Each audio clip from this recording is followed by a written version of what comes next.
ही रहा है राजीव जी। मैं एक चीज ये बताऊं, मेरी पूरी शिक्षा दीक्षा प्रयागराज में हुई है।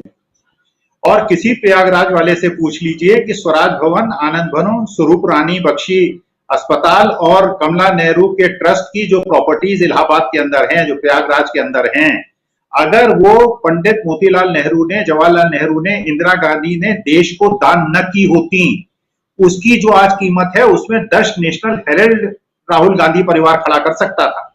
माने इतनी परिसंपत्तियां थी जो उन्होंने देश को दान कर दी थी। तो एक ऐसे परिवार पे आप चढ़ाई कर रहे हैं। और देखिए, हम ये मानते हैं कि अगर 2014 से पहले बहुत ज्यादा भ्रष्टाचार था, मान लेते हैं भ्रष्टाचार था, मान लेते हैं 2014 के बाद भ्रष्टाचार खत्म हो गया, तो क्या कारण है कि भ्रष्टाचार वाली उसका जो वो 9-10 करोड़ की गाड़ी में घूमता है, 5,000 करोड़ के हवाई जहाज में घूमता है, और अपने संसद को बनाने के लिए जब देश विभिषा से जूझ रहा है, जब देश में बेरोजगारी का वो है और इतनी महंगाई हो गई है, 20,000 करोड़ का एक सेंट्रल विस्टा बना रहा है, तो ये जो असल में विरोधाभास है। आप अपने को देखिए, आज की तारीख में न केवल राजनीतिक दल, आपने प्रश्न पूछा राहुल गांधी डर क्यों नहीं रहे हैं। देखिए, डरा इस समय जो सामान्य जन है, सामान्य जनता भी डरी हुई है, क्योंकि आप किसी के भी प्रॉपर्टी को, मकान को बुलडोजर से तोड़ सकते हैं और बाकी लोग उसमें ताली बजाते हैं। अभी जैसे मध्य प्रदेश की एक घटना हुई कि एक फर्नीचर निर्माता से एसडीएम ने कहा कि मुझे 2 करोड़ की फर्नीचर बनवाया। जब उसने पैसा मांगाया तो उसने बुलडोजर से उसके फर्नीचर स्टोर को तोड़वा दिया, और बाद में जांच से पता चला कि वो जो फर्नीचर स्टोर तोड़ा गया वो गैरकानूनी तरीके से तोड़ा गया। तो आज की तारीख में ये जो सत्ताधीश है, जो ब्यूरोक्रेसी है, आप इसको इतनी पावर्स दे रहे हैं कि ये जिससे भी इसको खुशी न मिले और इसका कहीं से भी इसको दुश्मनी निभाने का मौका मिले, तो किसी भी घर में आके नॉक करके कह सकते हैं कि इतना पैसा पहुंचा दो वरना तुम्हारा मकान तोड़ देंगे और तुमको जेल के अंदर भेज देंगे। देखिए, इतनी विभत्स स्थिति है।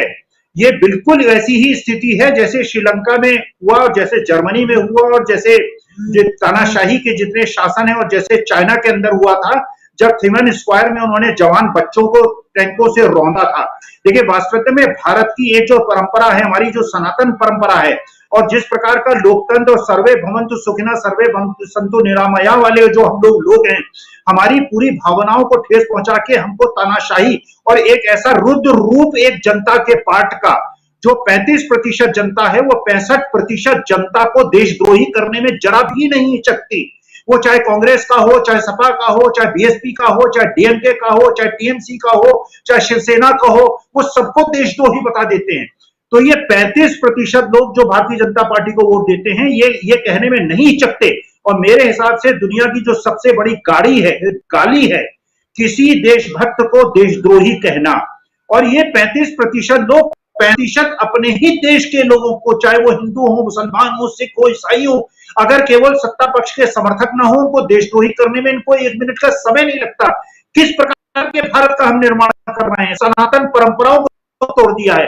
भगवान श्री राम ने एक धोबी के कितना बड़ा एक्शन लिया, मैं उससे, लेकिन यहाँ पे जनता भूखी चीत्कार कर रही है, और राजा जो है वो ईडी के माध्यम से लोगों को पकड़ के, और ऐसे केस में उस परिवार से जिसकी 20-25 हजार करोड़ की अपनी संपत्ति को उसने देश को दे दिया, और जिसके परिवार में उन्होंने 2 ऐसी मौतें देखी हैं, जो अरे कहां से उनके अंदर डर होगा? आपको डर दिखाने की कोशिश कर रहे हैं।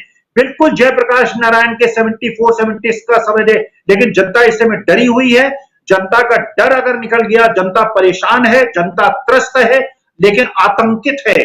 और जनता का भय जिस दिन निकल गया, उस दिन सत्ता पक्ष को यह सोचना पड़ेगा कि उसने लोकतंत्र की जो हत्या करने का प्रयास किया वो बहुत गलत दिशा में बढ़ गए थे। उनको पुनः गांधीवाद पे आना पड़ेगा, लोकतंत्र में आना पड़ेगा, सेकुलरिज्म पे आना पड़ेगा, और देश को अपने पुराने जो मूल्य हैं उन पर वापस लौटना पड़ेगा। राजीव जी, पुराने मूल्यों पे वापस लौटना होगा। जनता